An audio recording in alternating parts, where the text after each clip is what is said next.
now Playboy Benny with that nigga UF. When we pull off at the light, why everything else get left? Why they screwing up they face? Why they looking a hot mess? Why they be like no they didn't? Them bitches is always shitting. My clock be tick tick tick ticking. I'm checking this finger licking, and that's why we doing breezy, starting in Louis Beezy. We straight without a permit. You bitches is stupid peasy.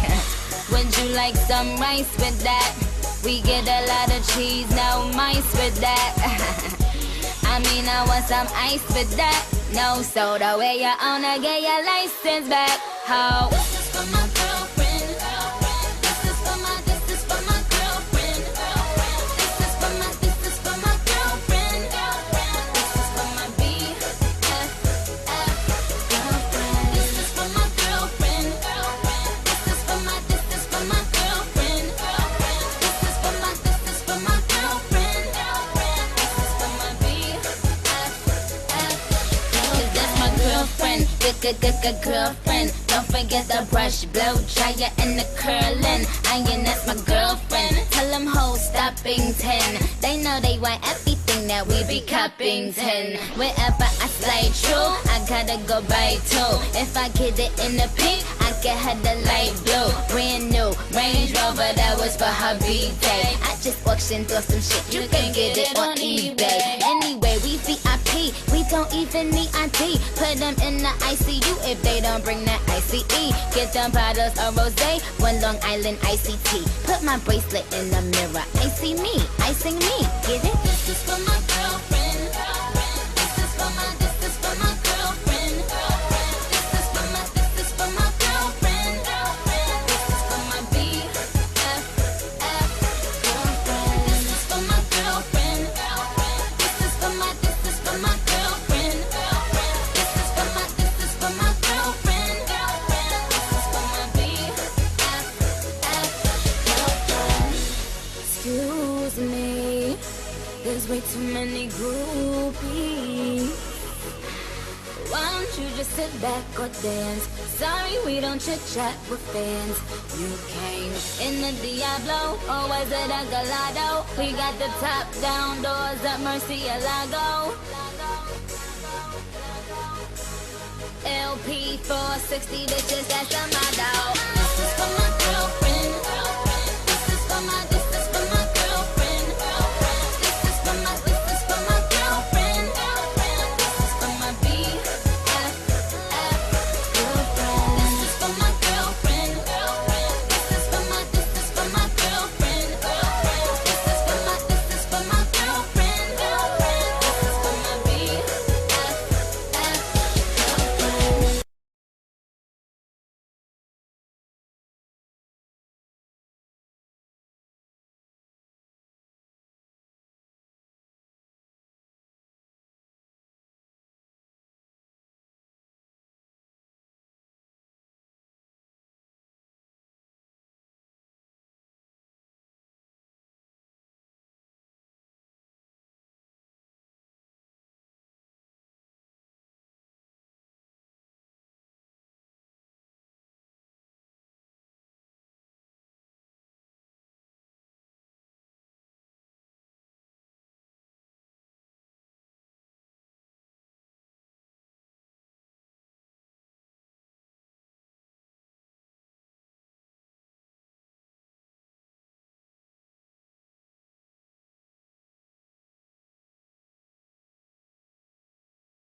They've basically sold themselves to the industry, so they're completely controlled with everything they do. They're told what type of music to make. You know, they're given specific producers to work with.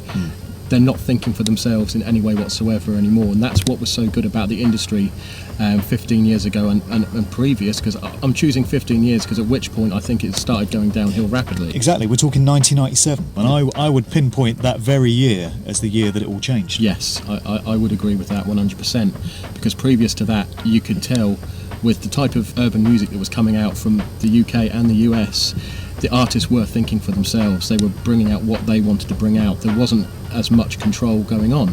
They could literally take their track to a label, get it signed, and it would be out. Now it's a case of the label saying, right, this is what you're going to make, this is how it's going to sound, and this is who you're going to work with. From the bottom to the top, from the start to the finish, everything they're doing and releasing now is controlled. What we're seeing in music videos now, for anyone again that just spends more than a couple of minutes studying it, the same symbols and the same images are cropping up time and time again. Covering of one eye, pyramid signs, all kinds of blatant and not so blatant symbology. What have you noticed about the sort of stuff that's going into videos, and what do you think is going on? Well, I think videos is the greatest way to get people behind it all, because it's the kids watch them every single day on the likes of MTV, being a prime candidate for one of the biggest corporations involved in pushing the symbology, because if it's a big video from big artists, they don't really care what's in that video, they'll show it anyway. You look at the current cream of the crop right now, as we should call them, as your Rihanna's, your Nicki Minaj's, these type of people. I can't understand why anyone in this day and age can actually listen to that music. No offence to the artists, but their music is absolute crap. And before you even look at the videos, what are kids hearing and thinking, this is great, this is a brilliant artist? Because, I've listened to music my whole life, as you have. What we're hearing nowadays isn't quality music, but it's getting to the top of the charts, and that's because it's all that's being allowed to be shown on the music networks and on the radio stations. Not even music at all. And Nicki Minaj. Exactly, it's not music, it's nonsense. Yeah. It's become like a carnival act, because some of the stuff that they're showing in these videos isn't fun. It's becoming, ritualistic in some of the symbology that's going on. But kids are watching it and thinking, wow, this is amazing, this is awesome. Where if you look at a video from the mid-90s and before, you'll be seeing people having fun, having barbecues, having a laugh, having a drink, enjoying themselves. There's none of that going on now. It's literally filmed in a studio, hand over the eye, symbology all around, and they're not even noticing it, but we are. And they just think it's the norm to put that in videos, which it really isn't. And when you question it, why do all these artists put their hands over their eye? People just say, oh, they're trying to look cool, it's just a cool thing to do. Well, if it's a cool thing to do, why is everyone doing it? Why haven't they found a new way to look cool? And there's going to come a point where guys like us have kind of died off, not literally, but, fallen off the scene, no longer active, so all our memories go with us. And I think that's what they're trying to do. It's a generational thing. They're trying to condition an entire generation. People are getting wise to it, courtesy of information such as this. We've got to do all we can to make people aware of how they're being duped, I feel. Something else that is affecting the music business in a major way in terms of the artists is MK Ultra Monarch programming. Yes. We're talking mind control. And to a lot of people, to hear that for the first time, to hear that artists, their favourite artists, may well be the subject of mind control experiments is going to be too much for them to accept, and they're just going to chuck it out by default. But it's true, there is absolute validity to this, there is absolute evidence available to suggest that it's going on. What is your understanding of how that is being incorporated into the music game?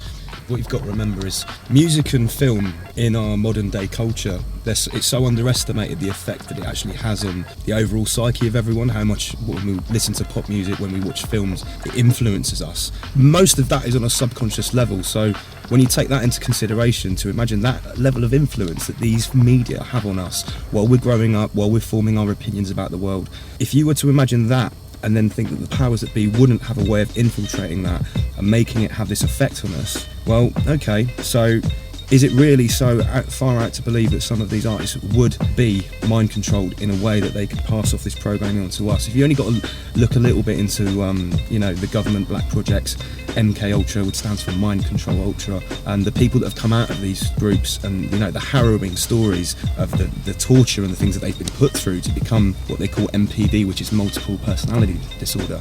Nicki Minaj, she's an absolute textbook example of MPD. You can see her in interviews or listen to an interview speaking about these alter egos that she has. Yes. One of them's called Roman. And if you know anything about MPD or what they do to break people down, they talk about these alters of the mind.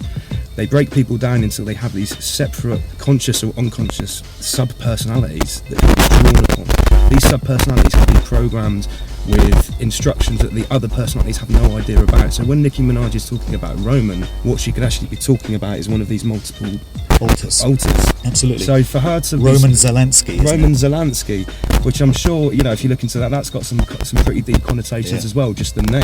But for her to be talking about that in an MTV-based interview, which at the end of the day is, you know, for the layman, the people that are going to be listening to that stuff, why is that even being mentioned in an interview? That, you know, that on its own begs questions. Nicki Minaj, another interesting thing is we're talking about how popular she is. I don't know if anyone saw on Facebook this week, there was a young guy somewhere, he went onto Nicki Minaj's page and actually wrote this. Have you seen this? There's a big monologue about how much he hated Nicki Minaj. Oh, I did see that, yeah. She's ruined the music industry, yeah. She's polluted the brains of all these teenage girls. This post got 694,000 likes. Now that really says something, because all these people are watching this, but I think in a way they're actually appreciating what garbage it is at the same time, but it's having almost this sort of hypnotic effect on them. So, you know, for someone to write a post about how much they hate an artist and their music and how it's destroying music culture, and this kid was in his teens, so, you know, to get 694,000 likes, that's got some validity. And, you know, I just think Nicki Minaj is an absolutely perfect example of what we're talking about here with one of these, you know, these artists which has been corrupted. You've got the Roman Zelensky altar, which is an allusion to the film director Roman Polanski, of course, who directed Rosemary's Baby. That one's definitely worth looking into if you've never heard of it. And then you've got all these amusing accents that she does. You know, she'll be in an interview or on a track and she breaks into this sort of funny English accent that she does. And people just think it's a novelty, it's just this funny thing that she does. But to me, it seems to be like one of the altars is breaking through. It's easy to hate on Nicki Minaj because she makes such shite garbage music. But when you look into MK Ultra and what it actually involves and what the victims go through, really you should be, you know, having major sympathy for anyone that's had to undergo that, because it's not pleasant. Lady Gaga the same way, because Lady Gaga has altars. She's got this sort of male persona. She dresses up in a suit and, you know, acts like a male. I don't believe that all the artists we're talking about are mind control subjects, but those two to me certainly are. I think Madonna is another very interesting case, because she's obviously involved in this, I think possibly at maybe a higher level than people like Minaj, because if you watch, like, I mean, this has had an awful lot of coverage, the Super Bowl thing this year, the way that she was portrayed in that ceremony was almost like some sort of high priestess. Exactly. Yeah. I get the impression that she's been, you know, one of their playthings for a very, very long time, and she may have been initiated in, although she is probably still a puppet, and, you know, she seems to be initiated to a slightly higher level than some of the pop stars that we're talking about, which are more modern and recent, because, you know, remember how big Madonna has been for so many years, how many you know, formative lives she has touched with her music videos and her, you know, her art. And you've only really got to look what's happened to her over the years, how much she's been manipulated and altered. She's like a ragdoll puppet for basically whatever image they want to portray at any given time. You keep an eye on her, and keep an eye on the videos, because that is absolutely plastered with the kind of symbolism that we're talking about. The all-seeing eyes, you know, the pyramids, the Masonic symbols. It's, you know, her stuff is full of it. Totally. Do you think it's become almost fashionable for people to talk about the Illuminati? It's a bit of a buzzword. I'm sure a lot of people use it without fully having researched it or understanding what it means, but you're getting reference to it in tracks. There's a current Rick Ross track where he says, you know, he's making money, must be Illuminati. And you hear people say, oh, Jay-Z's Illuminati. Whereas, as far as I'm concerned, these artists aren't Illuminati. In their dreams, really. They would never be up there in the upper echelons of what that secret society represents. They're just puppets and stooges of the Illuminati. I think everyone's jumping on the bandwagon without even understanding the actual meaning, or they're just using it because it is the buzzword. And so many times you notice on Facebook, things will be posted and people say the Illuminati are behind it, the Illuminati, you know, are at it again. And you think, well, no, that's absolutely nothing to do with them. That's just a natural occurring event, but you're blaming it on something you have no clue about because it is the chosen buzzword of the moment. As for the artists themselves, you're absolutely right. You know, in their wildest dreams, they would be part of it. Obviously, the majority of them are controlled from a higher level by elements within that kind of secret society, but they themselves are not Illuminati in any way, you know, and that's all they are, they're pawns.